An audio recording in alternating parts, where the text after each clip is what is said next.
Yeah, it's okay. So I'm using a different mic. It's the same one that I've been using for the Dreadlore cast. Hopefully this sounds good. If it doesn't, let me know. Um, it looks like I'm getting good levels, but it's one of those like, I guess it's a cheaper mic. And while the levels are really good, they might be too good. So you might hear everything in the place that I'm living. I don't know. Okay, so to the quick. This live stream, this something bunkum, is all about working on projects with friends, working with friends on your projects, and what could go wrong. So let me turn this down real quick.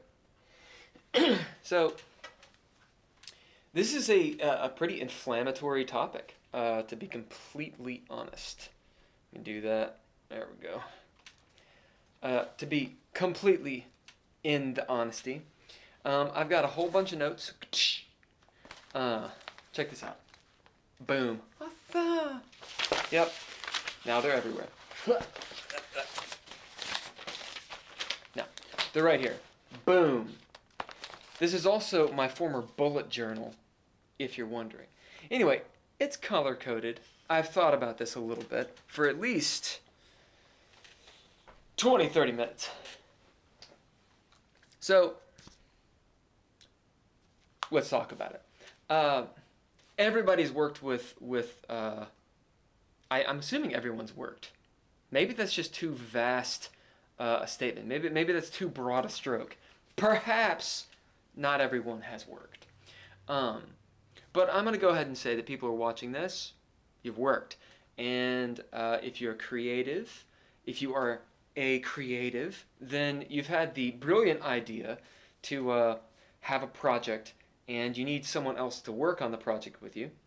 So, who do you look for? I mean, your friends, because why? They typically are going to have similar interests to you. You hang out. There's a whole slew of reasons why you might choose your friends, and it's not a bad thing.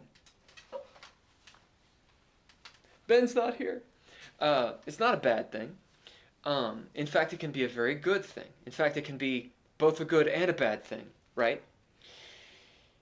Well, or maybe you're working at, you know, the coffee shop, or wherever you work, you know, Best Buy, wherever you work. And have you ever worked with your friends? Have you ever had one of your friends say, hey man, or hey girl, whatever, I need a job. Can you get me a job where you work? And you have to make that decision. Do I want to work with this person? Because man, it'd be awesome, it'd be great to work with that person. Would it? Or hey, we're best friends. Let's live together. I feel like all of these different scenarios have actually a huge similarity. And that is, from time to time, oil and water from time to time, friends in one situation are copacetic, and in another situation are like oil and water. Okay, so let's get down to the crux of my notes. By the way, this is Buffalo Trace bourbon. It is a fair bourbon. Threw some ice in it because that makes it more of a drink. Threw a couple Creole bitters, which is the Peychaud bitters. And I think I added something else to it, like an aromatic bitter or something. And if you like bitters, that's the way to go, in my humble opinion. Normally I drink my bourbon neat, but this way it's like more of like something you enjoy over the course of, you know, an hour or 20 minutes or whatever you do. Okay. Also, just to talk about all the things I'm drinking, got my soda stream. Boom. If you're into soda water, whoo, doggy, get yourself a soda stream. I am not sponsored to do this. I just think these things are awesome. Now, the bourbon was bought. The Soda Stream. This is from my good friend Ryan. Thank you, Ryan. So, down into the crux of this. I don't want this to be negative. I don't want it to be just negative. Because, there's a good, there's a bad, there's a positive, there's a negative. And you got to be balanced, right? Get my stoicism on here if Jeff is watching. So there's a balance here. It would be very easy for me, being the curmudgeonly angst edgelord that I am, to be all kinds of negative. So if I go that route, I apologize. I'm going to try to keep it on that even keel, on the edge of a knife. So I've got the good and the bad. I want to talk about the good first, and then hit the bad to sort of balance it out. And then I've got some advice / expectations at the end. And if you have your own questions, you're not going to put them in the comments anyway, but it'd be awesome if you did. If you haven't subscribed, do it. If you haven't liked the video, hi, do it. What the fuck? Yes, you should, and yes, it would help. Okay. Why in the hell would you work with your friends on a project? That's where we're going to go. A project, a creative project. This is something that you're probably not getting paid for. Let's just set that up. This is something you care about, but you're not getting paid for. All right, maybe you want to get paid for it. So it's that idea, if the project succeeds, then it might go somewhere, right? Examples: a band. Yes. A theater show. Lots on the line. Something short film wise. You're trying to shoot a short film. You're trying to shoot a web series, for example. I don't know. Tabletop RPG. Whatever it is you might be doing. A book. Maybe it's a project in terms of get-togethers, like things that you and a bunch of friends get together and do. Perhaps that's playing a board game. Perhaps that's watching the basketball game, or a potluck, or whatever it is. My point is, this project has got to be something that happens more than once and must build. Okay? So I'm not talking about just get-togethers. Oh, let's have a party. That's easy. I mean, making really good parties is difficult. But when I say project, I mean endeavors that require you to start doing it, and over time it comes to fruition, and it requires more than one person to do. Okay, and it can fail and it can succeed. Okay. One last caveat: you're not forced to do it. So it's not like, if you don't do this, then you go to jail or something. Why in the world would you do this with your friends? Number one, and this is the good, obviously communication. Okay, so what am I meaning here? My idea here was, if you can hear the snoring, that's my dog. Maybe you can't. Anyway, where my mind was going here was, who you're friends with, these are people that you can communicate with. Some people you can't. Some people, it's like talking to a wall, or you're so many degrees separated from with political ideas, or with ideologies, or religious ideas, or whatever, that communication past the very nominal level is just impossible. Well, with friends, the assumption is that you can actually talk to these people. All right? So, could you make the mistake of being like, that's my friend, we're acquaintances at the bar? Yes, you could absolutely do that. Or perhaps it's someone you've known for 20 years, or 10 years, or whatever. You have a deeper connection with them. You have more history with them, right? The point is, good communication. You can talk to this person. You know this person. You speak their language. literally in a lot of ways. Um, and that's good for a project, because in a project that you're both working on, um, ostensibly you're working on different facets of the project to get the whole done, you know, or you're working on a specific thing that cannot be done with one person, right? You got to talk, you got to communicate somehow. Hold the bad. Are you sure your communication's good? Let me elaborate. So, I'm trying to weave in and around literal subjects, name calling and this kind of stuff, or actual experiences that I've had. Of course, I should use actual experiences I've had. For example, a person that I really get along with at work, at the coffee shop, making coffee, dealing with customers, dealing with money and these kinds of things. We can talk. We have good communication, but what's easily gotten under the radar is the idea that I only see this person in a specific situation. At work, 4 or 5 hours, maybe 7 or 8 hours, under these pressures and these circumstances. You take that person, you take the relationship outside of those circumstances. It's like a fish out of water sometimes. At the very least, it's a different circumstance.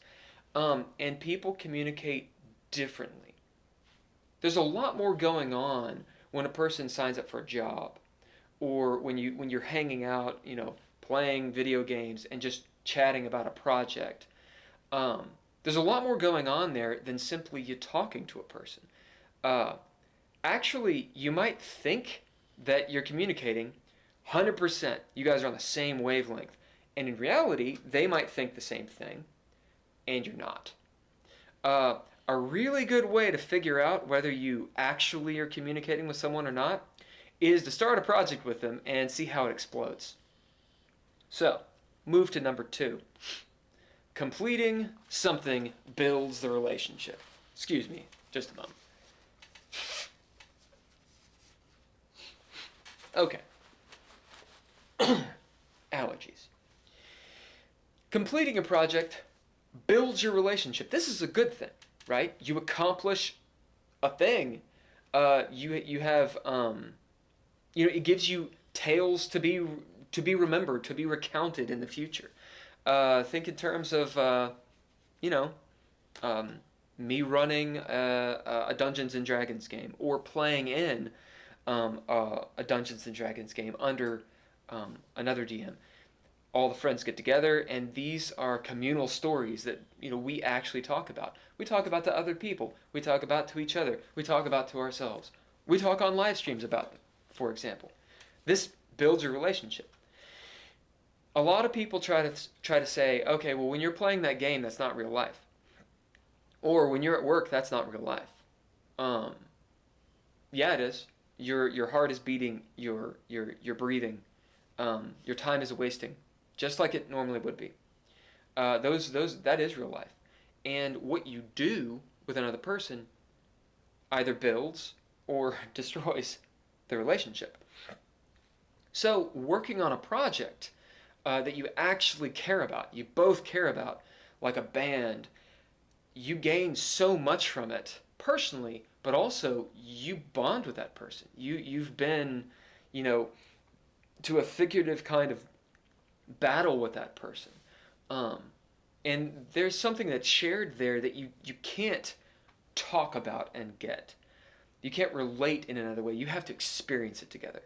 And that's an awesome reason to work with your friends. To make your friendship more than a 1 or 2 dimensional thing, you start a project with them and you actually build something together. Something that's meaningful to both of you, whether it makes money or not in the future. The bad. What happens if you fail? Right? And I don't mean necessarily that the project fails, right? For example, you're trying to build a game system that you want to have a Kickstarter for. Let's just say that's the thing that you're trying to do. Let's say the Kickstarter doesn't happen.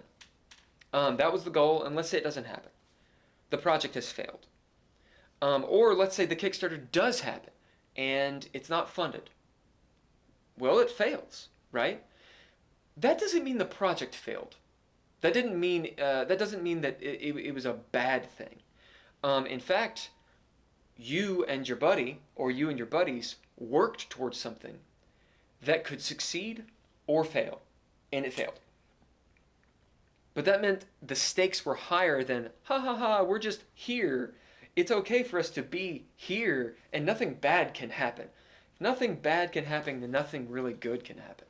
So I would rather have a project with my friends that we kick ass at, we drive it home, and then it falls on its face and crashes and burns. Because the friendships are actually stronger. You pick each other up. You keep on going, or you decide, that was a bad idea. Maybe we shouldn't have opened a bar. Let's do something else. We've learned from this experience, but we got through it. The bad part that I'm talking about is failure that can actually damage the relationship. And when does this happen? This happens when it's not that the project fails, it's that the friendships fail. The responsibility fails. People are not living up to the expectations. They're failing each other. I'm not going to go here and here. I'm going to go here. They're failing each other. You're in the band, and how often you got a bunch of people in a band. You're doing the thing. You're practicing all the time. 20 hours a week. You're taking off work. You're doing all kinds of stuff to make this thing happen. And you got to go put up posters. Well, when it comes down time to put up the posters, I'm showing my age. This has been a long time ago. Or to do the social media or whatever it is that you do, the promotion for your show, it's you and the bassist. And that's it. The drummer and the lead guitarist, they ain't there. They're never there. They're there for the practice when they get to play and be creative. But when it comes down to the work, they ain't there. Where are they? Oh, they have reasons. And there's that resentment that starts building of, man, why are they even in the band? I mean, we want a drummer that actually cares about this band. Let's say you're working on a game project and you got to finish the book. And everybody has a reason in the world for not doing it. Good reasons. But when it comes down to it, if it doesn't get done, it doesn't get done. And it's the people who are supposed to be doing the project who are failing the project. There's some resentment that builds up, big time. And that resentment, people like to say, oh, well, you keep things professional. You got your work, you got your play. You got your, well, this is professional. I could fire my friend. I could talk to them, and then we'd still be friends afterwards. I mean, you might be. But I think it's foolish to believe that acting harshly towards someone does not affect them. Being an asshole towards someone doesn't affect them. Or having to make a really tough decision towards someone doesn't affect them. I think that's foolish. When we interact with each other, every interaction can be weighed differently, but there's still interactions. Like I said, there's no not real life. Maybe someone's joking or something, but let's just take, for example, someone posts on Facebook some inflammatory whatever thing that you disagree with. How many people do you know that's become a huge problem for? And this is a Facebook post. This isn't even a, hey, you and me, we're working on something. Facebook's just there, right? These are interactions. They matter, and they build resentment quick. How do you, just an example my dad gave me a long time ago, and this will be in the next part, so I think it's pertinent. Money. It doesn't matter the amount of money. It's what money represents. You can lose a friendship over $5. Because when it comes down to it, if someone owes you $5, whether they think they don't need to pay you, or whether they're running away from it, whether you think they need to pay you, or it doesn't matter what should and should not happen. The fact is, you have two people and they disagree about money. Be $5,000, $50,000, $5. Doesn't matter. You can lose a friendship right quick. Just over that silly resentment that occurs. And that is something that can happen when you're working on a project with friends. The reason is because it's like you have this collateral when you're working with a friend. If you're not working with a friend, then you take everything kind of at face value. You're guarded. You're maybe not so emotionally invested. And if you get screwed over, or if they shit out on you, or if they shit out on the project, there's less of a, oh, I've been betrayed. It's more, well, I'll find someone else. But if that's your friend, how do you deal with that and maintain the friendship? There's resentment that builds up there. So it can be good and rewarding, but if it goes south in a bad way. All right, number 3. I've got 4 of these, by the way. A really good thing about working with friends on projects is you get to know this person in a completely unique way. Now, I mentioned this a little bit before. I want to mention some anecdote about war, but I've never been a soldier and I've never been to war, so I'm not going to do that. I've seen a bunch of movies, read some books, listened to my buddies who were in the military. I don't know shit about war. But the idea I can understand of being in situations that no one else can really describe. So, for my own personal example, I had a job as a web developer, as a software developer. And it's real strange trying to talk to people about your job when people don't do that job.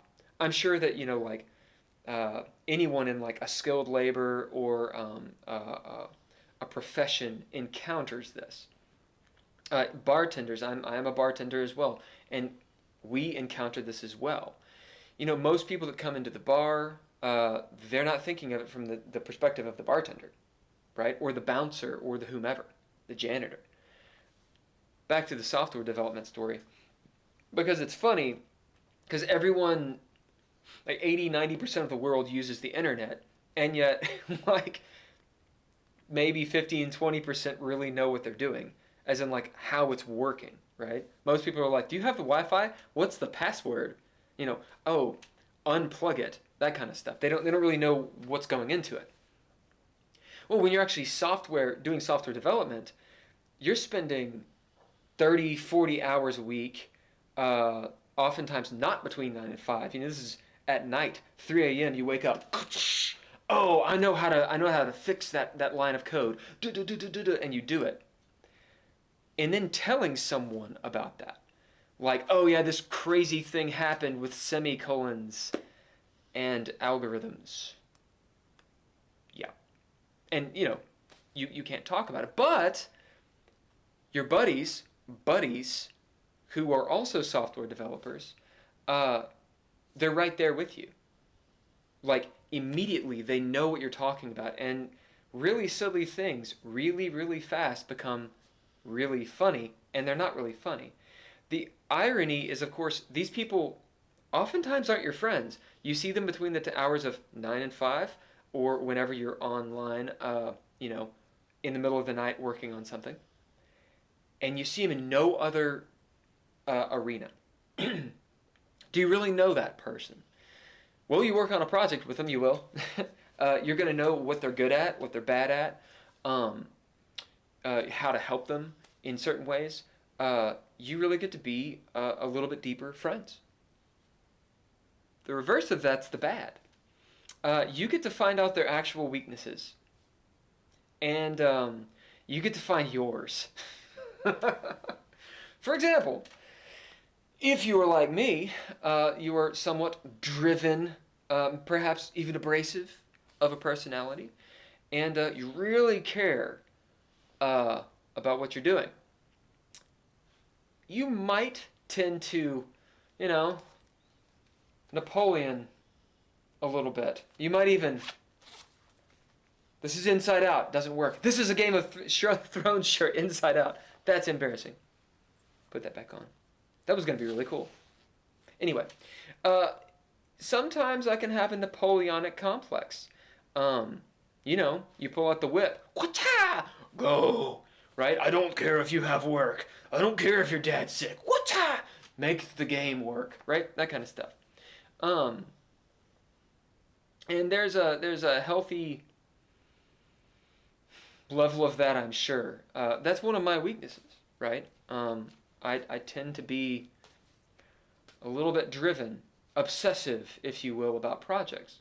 And working with people that are not that way on a project you really want to get done is really hard. To boot, if they're your friend, you can get into trouble with your friend. You find out their weaknesses. You find out, oh, I don't care if you wake up at 2 p.m. every day. No problem. Oh, wait, we are working together. Oh, you're late everywhere you go. Yeah. Or, oh, you're going to be there on Wednesday at 8 o'clock. And you're not. And you didn't call. And, oh, you had your reasons. But when it comes down to it, you're screwing with me and the project. And because we're friends, I'm not so inclined to be like, hey, man, why don't we just do something else? Because now this person has got to try really hard not to get offended. We're in such a culture today that becoming offended is almost something that is expected out of people if they don't get their way, or if they're told that they're wrong, not even told they're wrong, if they're just disagreed with. The word argument nowadays means a fight. It doesn't mean opposing opinions. It doesn't mean a debate. And the word debate doesn't mean trying to find a common solution and learn. It means I'm going to espouse my bullshit, you're going to espouse your bullshit, and the masses get to cheer and decide who wins, which is barbaric. That's right, barbaric. At any rate, it's like you're walking on eggshells when you're working with your friends. Because let's say I say, look, I don't want you in the band anymore. It's just not working out. Can we still be friends? I mean, that's something we've got to work through. I have hurt this person. Or I made the band and they don't like my voice. They're kicking me out of the band. Can I really be friends with them anymore when they're on stage playing in the band I made? Whoa. There's some really weird things that occur. Keeping it professional, I think, it's a virtue. I think it's something to strive for. But when it comes down to it, it's very difficult to do that. As a manager, as a general manager of a coffee shop, I had to fire certain people. And not that I was particularly friends with them, but one, they should have been fired a long time before I was there. But two, when I fired them, they don't talk to me anymore. If I see them on the street, that's not a good situation. Why? It deals with their money. It deals with their livelihood. There's ego. There's all kinds of stuff. Should they be keeping it professional? I was trying to keep it professional. You see, it just goes bad real fast. So yes, you can get to know someone in a unique way. But you're also putting something on. The stakes are high, is I guess where I'm really going with this. Number 4. Working with someone you trust is always better than not. This is good. Why would you ever work on your baby project what you will hope to be your magnum opus, despite it being the very first thing you've ever tried to do in the profession.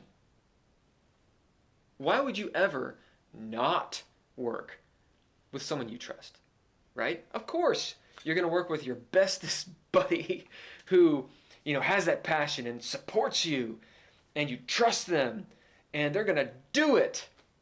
And they might. And there's some serious success stories about that.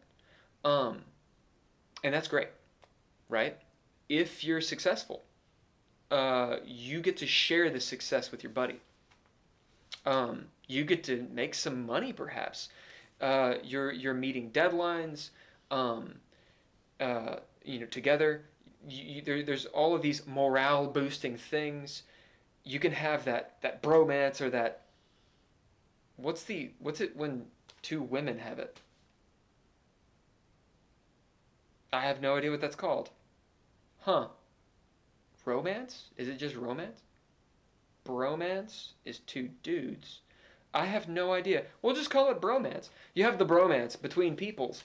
The people-mance.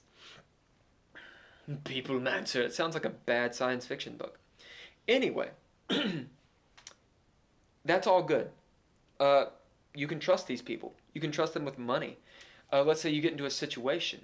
I remember back when I was living abroad. The rules work differently for expats. If you're a foreigner in a foreign land, a stranger in a strange land, you're not treated the same. The rules are different.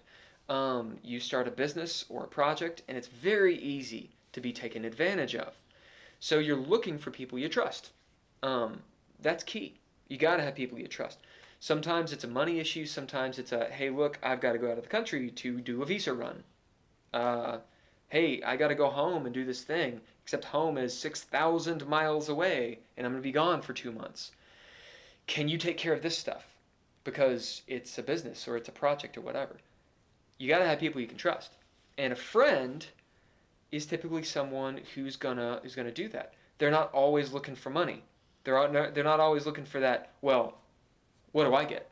Because they're your friend. What they get is your friendship.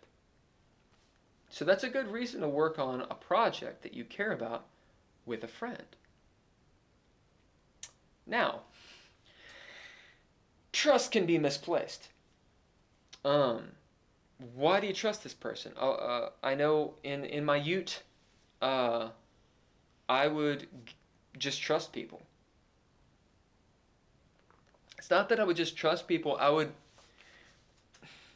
It's more like I was naive enough to think that how I thought about a situation, as I reckoned it, is how it was.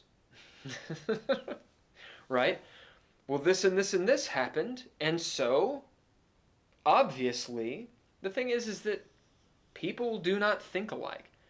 In the masses we do. There's several things that we respond to very similarly. People get hungry, people get tired.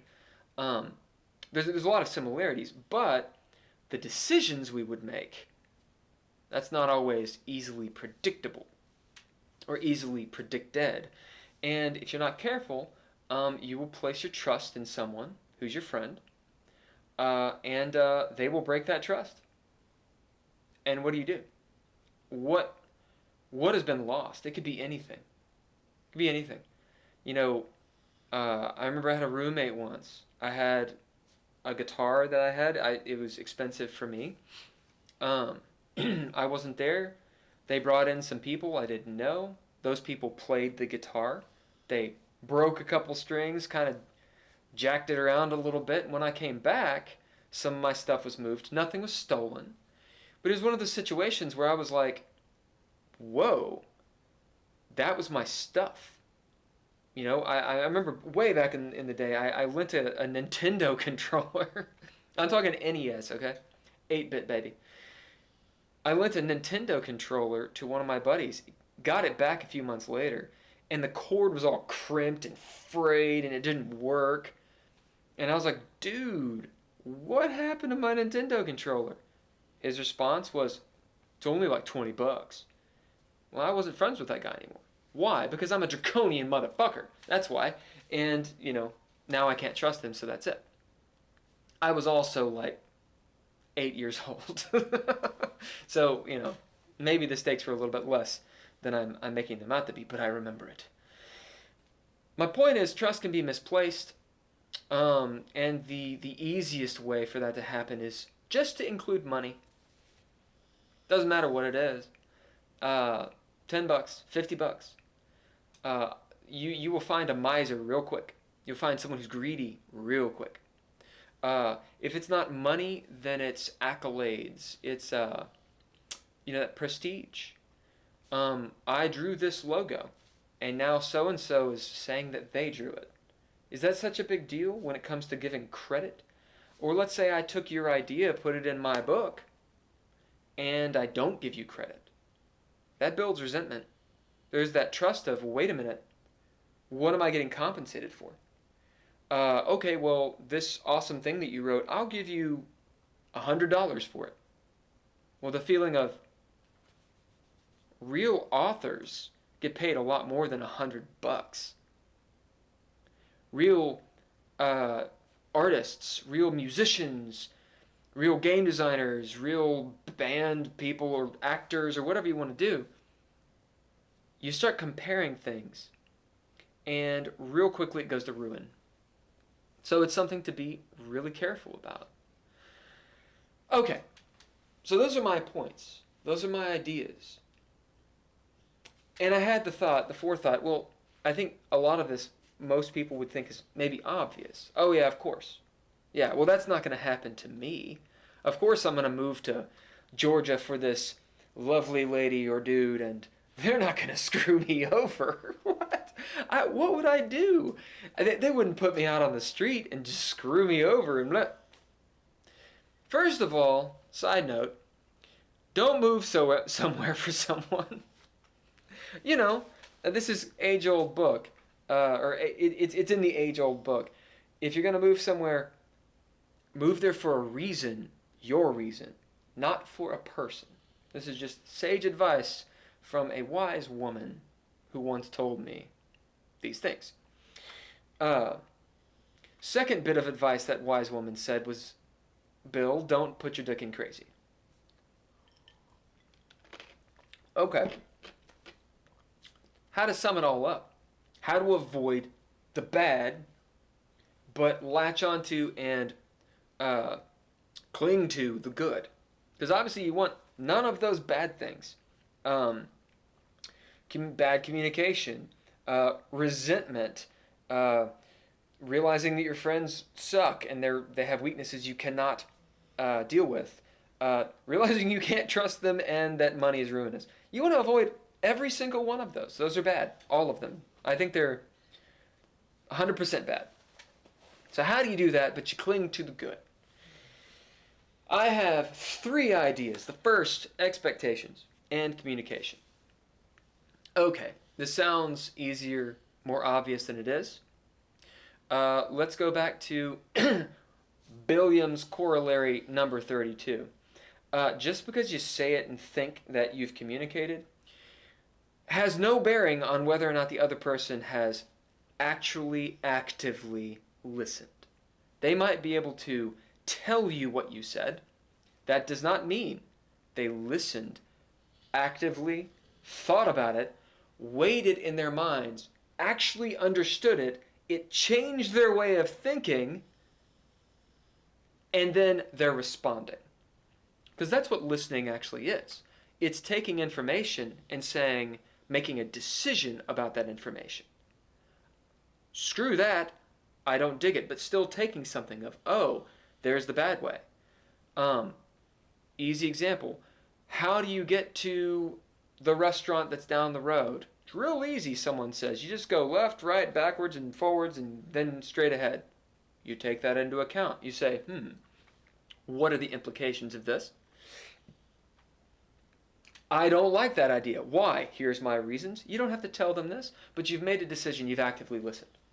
Versus what most people do, including myself to a lot of degrees, or in a lot of times. Someone tells you their directions for going there, and you've already decided. Yeah, okay, cool. Yeah. Okay, I'll listen to you. Yep, this way. Go back there, forwards, cool, yep. Right. I'm going to do this. And then I'm going to argue about why. That's not listening.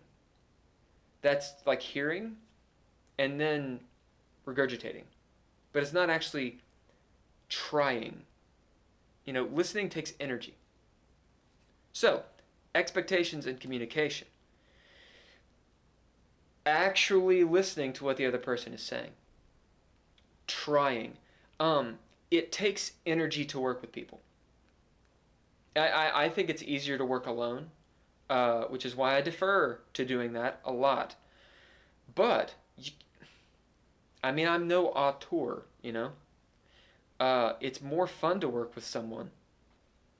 I think you have a lot, two minds are better than one style. What is it, the 3 strands are hard to cut, or whatever it is in the Bible, I don't know. Whatever that parable is. The point is, it takes work. You work with your friends on a project, you will find out very quickly if you should. And my advice is the moment, and I mean the moment, that someone bucks at the effort it takes in communicating, the effort it takes to actually talk about expectations, and not just live up to them, not just live up to the deadlines, because shit happens. It takes work to be like, okay, we can't make that deadline. It's not going to happen. For myself, I've got to do this, this, and this. Here are the expectations, they've changed. It takes work, there's disappointment, there is success. The moment that you start feeling your partner is bucking, getting defensive, shutting off, cold shoulder, oh yeah, okay, yeah, whatever. I say, make that hard decision and start realizing, I love this person. They're a friend of mine. But maybe we don't work on projects together. We game, we do stuff. But maybe that's not what we do. Maybe we shouldn't start that bar together. Maybe we shouldn't have that band together. Why? Because when it comes down to it, if the work is harder or higher than the gain, it's not worth it. Right? And that goes both ways.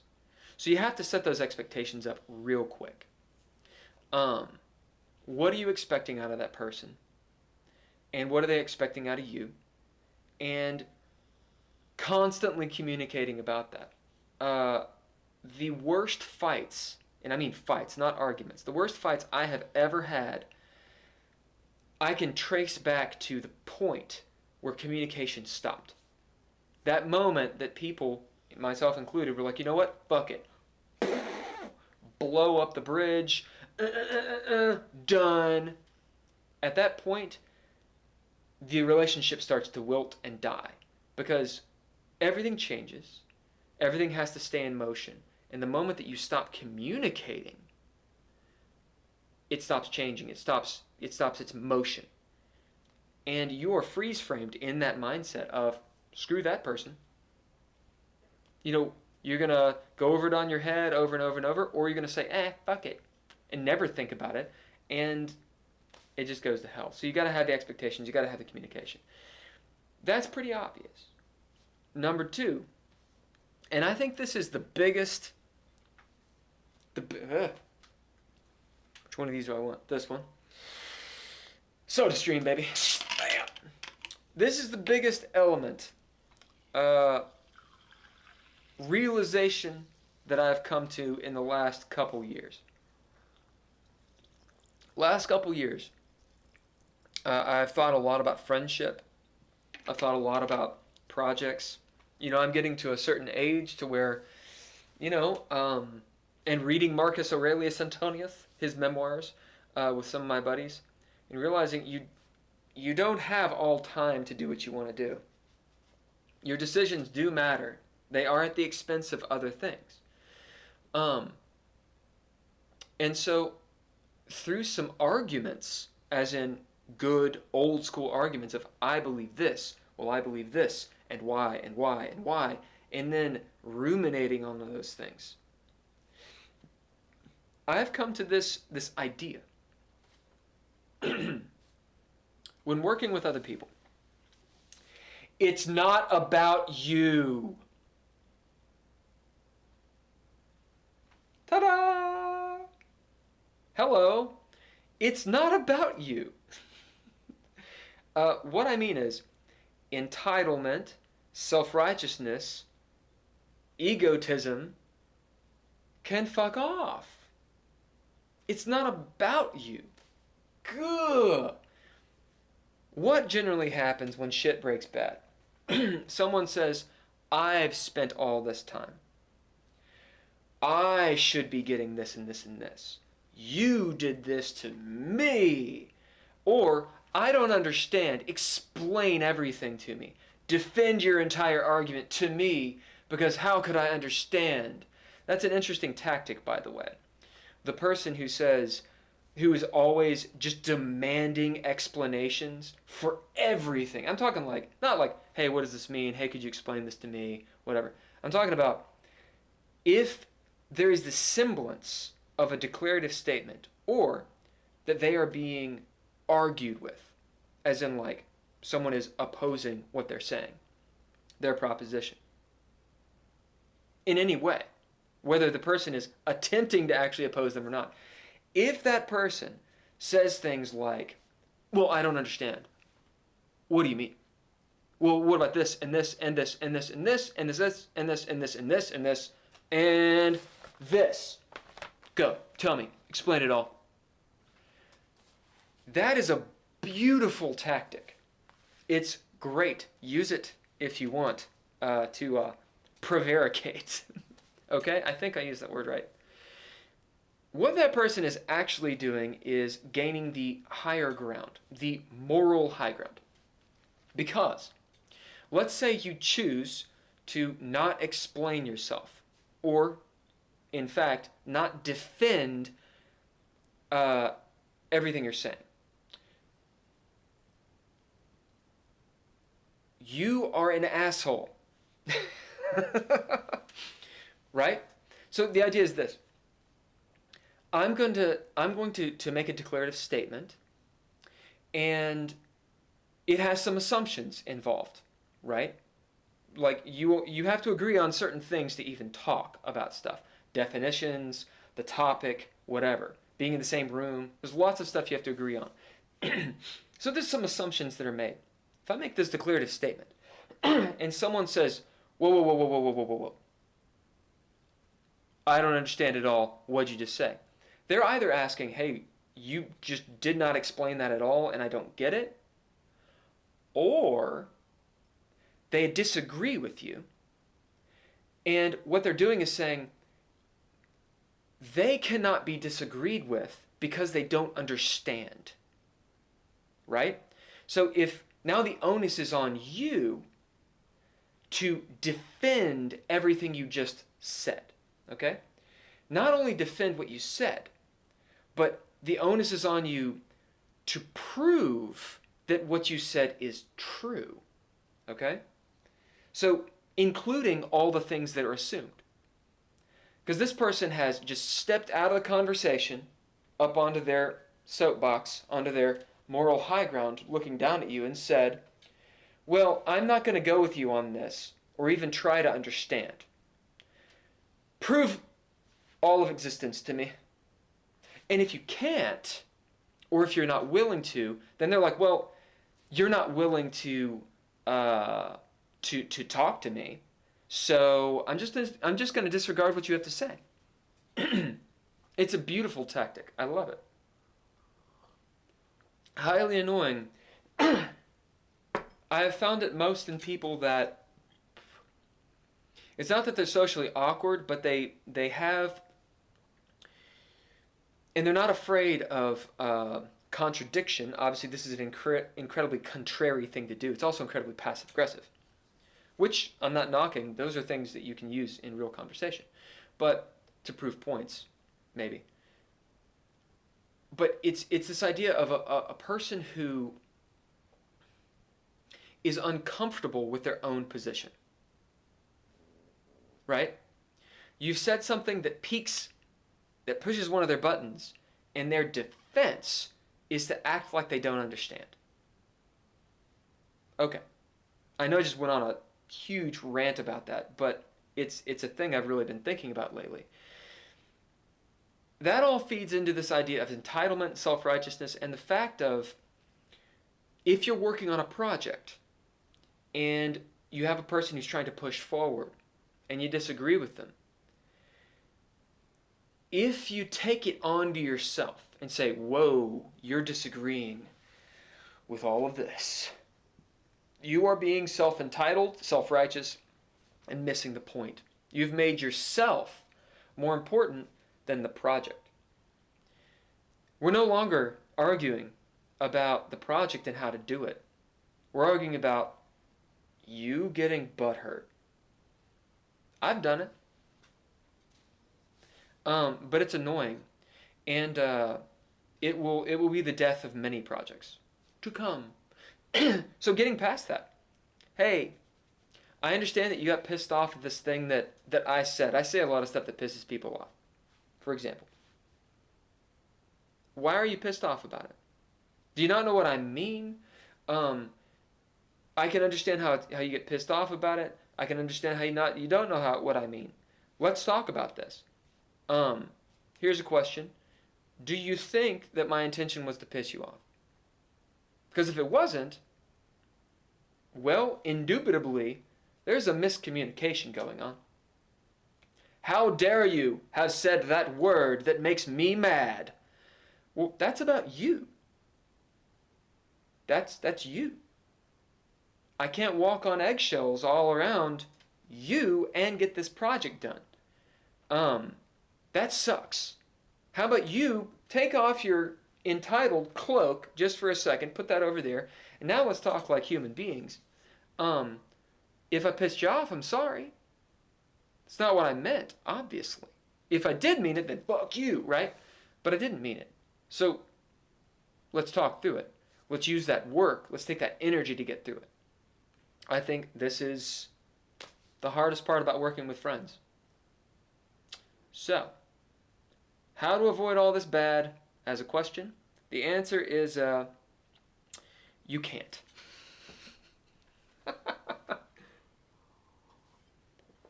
Obviously. It happens all the time.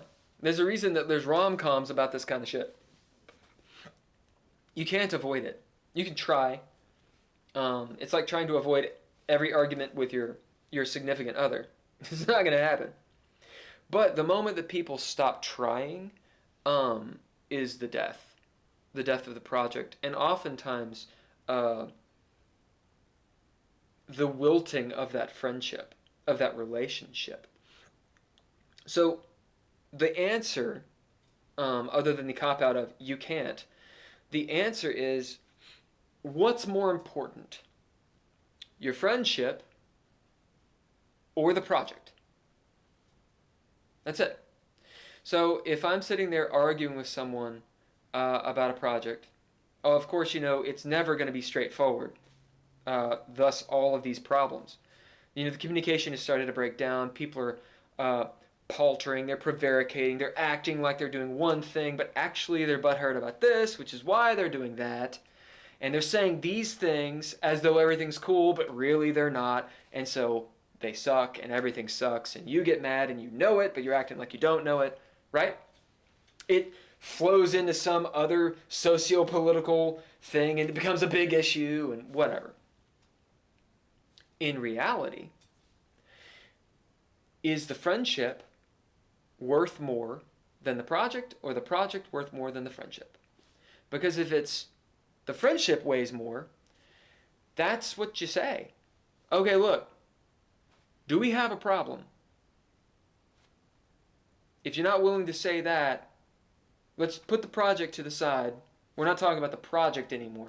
It's about you and me. Do you got a problem? Do we have an issue? Am I doing something? Let's fix it, solve it, or decide what to do about it. Because the friendship, that is more important. I want to deal with that.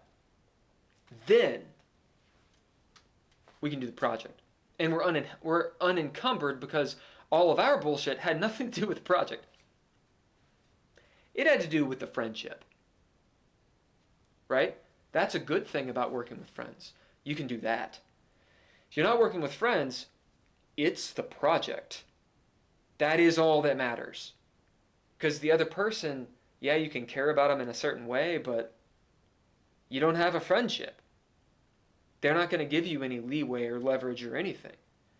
So there is a great power, a great boon in working with a friend, but you got to know how to do this. Take the project, put it over. Hey, we're actually talking about, oh, I'm over here. We're talking about the friendship. Let's be cool. What are our expectations? What are our communications? It's not about you. It's not about me. We're just talking. And if it is about us, how do we navigate that? If you don't like the fact that I use words like, the Lord's name in vain when we talk, and it really gets you like just right here, yeah. If that's what this hang up is, let's work around some things. I'll try to say the right things. But you got to give me some leeway because I'm not against you. Boom. Now into the project. Yep, that's it. Those are my ideas for the masses that are watching this. Subscribe, like it, leave a comment. Disagree with me if you dare. And if not, whatever. And that is it for today. Impromptu live stream.